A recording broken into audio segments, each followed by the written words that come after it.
Hey guys, welcome back to another video. So I had a very interesting and memorable trading week, so I thought I'd go over the two probably most interesting trades. So one of them I took on Tesla, this was on Friday, and the other one I took today, so on Wednesday, and this one was on the S&P 500.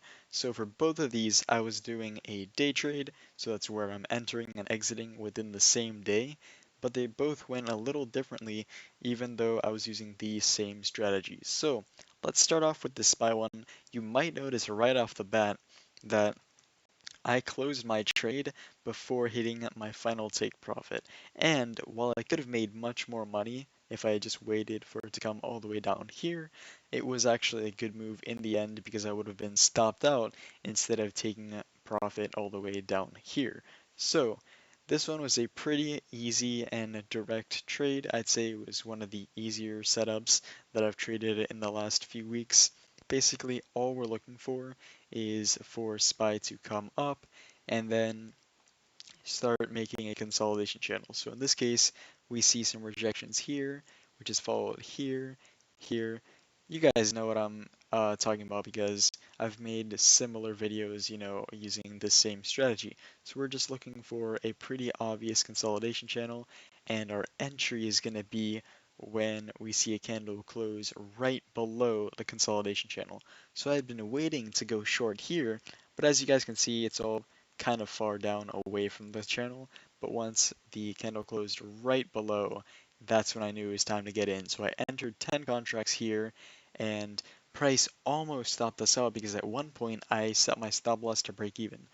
So that was right around here when price came up because I thought there was a good chance that it could reverse on me. So I was kind of playing it safe. Luckily, that didn't happen because it was such a quick rejection. It happened within like seconds, so no contracts filled, and I don't think it would have even filled if it had been longer because of the price difference. So after that, the stock did end up moving, or I should say the ETF did end up moving in my direction, so that was great.